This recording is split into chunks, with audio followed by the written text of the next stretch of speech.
Welcome to the channel English media official.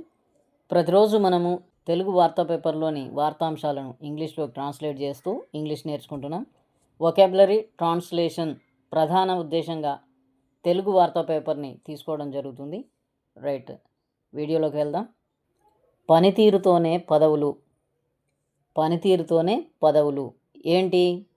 పనితీరుతో పదవులు ఉంటాయి అని అనుకుందాం. రైట్, చూడండి, పదవులు వీటిని ఇంగ్లీష్లో పొజిషన్ చెప్తాం.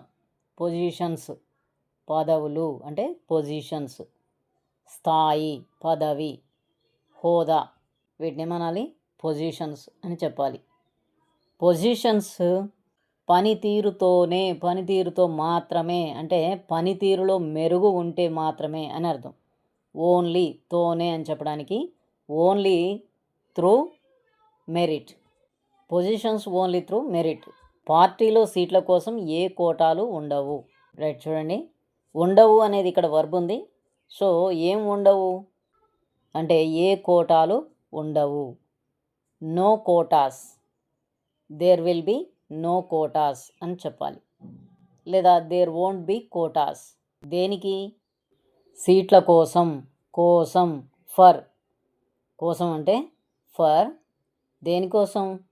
సీట్ల కోసం, సీట్స్, ఫర్ సీట్స్. ఎక్కడ? పార్టీలో, in the party. There will be no quotas for seats in the party అని కూడా చెప్పొచ్చు. కాంగ్రెస్ పార్టీ 2 నుంచి 12% పెంచాం. కాంగ్రెస్ పార్టీ మెజారిటీ 2 నుంచి 12% పెంచాం. పెంచాం అంటే ఎవరు పెంచినట్టు? మేము పెంచాము అని అర్థం. కాబట్టి వి ఇంక్రీజ్డ్ అని చెప్తాం. వి ఇంక్రీజ్డ్. వి అంటే మేము, ఇంక్రీజ్ అంటే పెంచుట. ఇంక్రీజ్డ్ పెంచాము. వి ఇంక్రీజ్డ్ పెంచాము. ఏం పెంచారు? Congress party majority. Congress party majority, ఇది ఇంగ్లీష్ వర్డే. వి ఇంక్రీజ్డ్ కాంగ్రెస్ పార్టీ మెజారిటీ ఎంత నుంచి? 2 నుంచి. నుంచి అంటే ఫ్రమ్, ప్రిపోజిషన్ కాబట్టి ముందే చెప్పాలి. From TWO to 12%. రైట్, ఒకసారి చూడండి. వి ఇంక్రీజ్డ్ లేదా వీ హ్యావ్ ఇంక్రీజ్డ్ అని ప్రజెంట్ పర్ఫెక్ట్లో చెప్పినా కూడా మీనింగ్ రీసెంట్ పాజిటివ్ వస్తుంది. We have increased Congress party majority from 2 to 12%. ఇలా చెప్పవచ్చు. అసెంబ్లీ ఎన్నికల్లో ఆధిక్యత 2% ఓట్లే. అంటే 2% మాత్రమే, 2% ఓట్లు మాత్రమే అని. 2% ఓట్లు మాత్రమే ఉన్నాయి అని అర్థం చేసుకోవచ్చు. సో ఏమున్నాయి? ఆధిక్యత ఉంది అని అర్థం చేసుకోవాలి. ఆధిక్యత, మెజారిటీ. ఆధిక్యత అంటే మెజారిటీ. మెజారిటీ ఎక్కడ ఉంది? అసెంబ్లీ ఎన్నికల్లో. Majority in the assembly elections.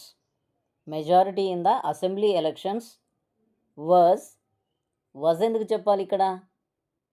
Are కానీ ఈజ్ కానీ ఎందుకు చెప్పకూడదు అని అంటే ఇక్కడ అసెంబ్లీ ఎలక్షన్స్ అయిపోయినాయి. ఇది పాస్ట్ ఇష్యూ అన్నమాట, గతానిది. కాబట్టి వాజ్ చెప్తున్నాం. మరి వర్ చెప్పొచ్చు కదా అని అంటే ఆధిక్యత అనేది ఇక్కడ ఏకవచనంలో ఉంది, సింగులర్లో ఉంది. కాబట్టి మనం వాజ్ చెప్పాలి. వర్ బహువచనం అయితే వర్ చెప్పాలి. Was 2% votes. రైట్, చూడండి, majority in the assembly elections was just 2% votes. Municipal ఎన్నికల్లో 12% పెరిగింది. మున్సిపల్ ఎన్నికల్లో 12% పెరిగింది. పెరిగింది అనేది వర్బు. ఏం పెరిగింది? ఆధిక్యత పెరిగింది అని మనం పై లైన్లో చూసాం, కానీ ఈ లైన్లో లేదు కాబట్టి సో మనం అర్థం చేసుకోవాలి. It was increased. It was increased. ఎంతకు పెరిగింది? 12%కు పెరిగింది. టు 12%. శాతానికి, కీ అని అంటే టు 12%. ఎక్కడ? మున్సిపల్ ఎన్నికల్లో, in the municipal elections. It was increased to 12% in the municipal elections.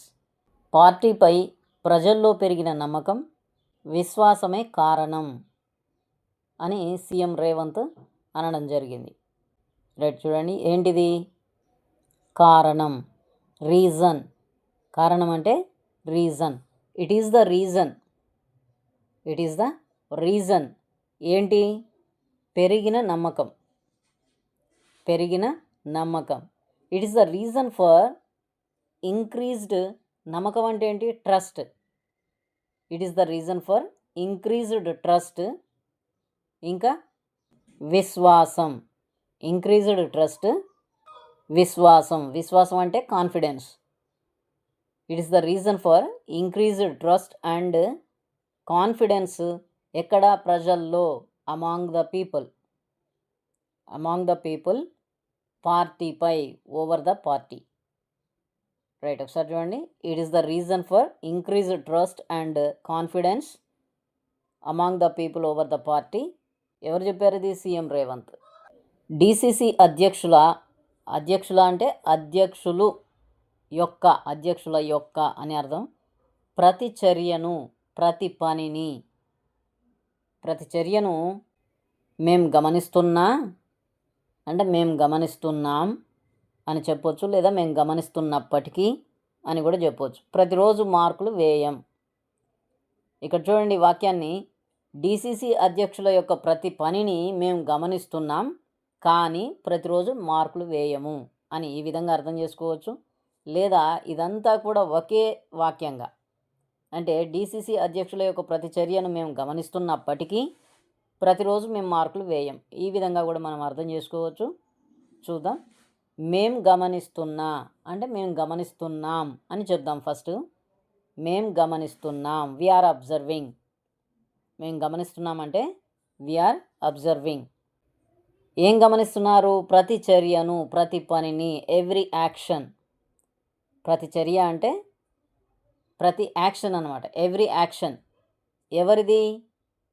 ఎవరి చర్యల్ని గమనిస్తున్నారు? డిసిసి అధ్యక్షుల యొక్క చర్యల్ని. So of DCC presidents. We are observing every action of DCC presidents. మేము గమనిస్తున్నాం కానీ అనేది ఇక్కడ లేదు. బట్ దీని యొక్క భావాన్ని అర్థం చేసుకొని మనం కానీ అనే పదాన్ని ఇక్కడ చెప్తున్నాం. బట్ మార్కులు వేయం. We do not give marks. మార్కులు వేయం అంటే మేము వేయమని అర్థం. కాబట్టి we do not give marks. మేము మార్కులు వేయం. ఎప్పుడు? ప్రతిరోజు. Every day. We do not give marks every day.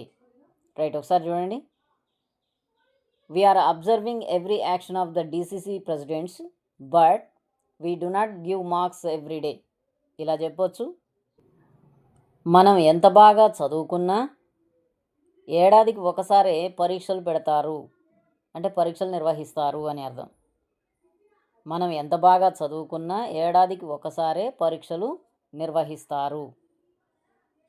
Right, చూడండి. ఎంత బాగా చదువుకున్నప్పటికీ, డిస్పైట్ అని చెప్పాలి.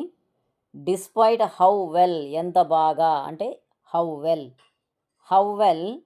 మనం చదువుకున్నప్పటికీ. We have studied. How well we have study అని చెప్పండి. How well we have study. పరీక్షలు, ఎగ్జామ్స్. పరీక్షలు అంటే ఎగ్జామ్స్.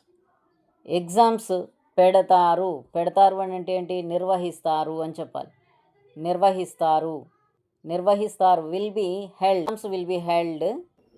ఒకసారే, వన్స్. ఒకసారి అంటే వన్స్. ఏడాదికి, ఇన్ ఏ ఇయర్.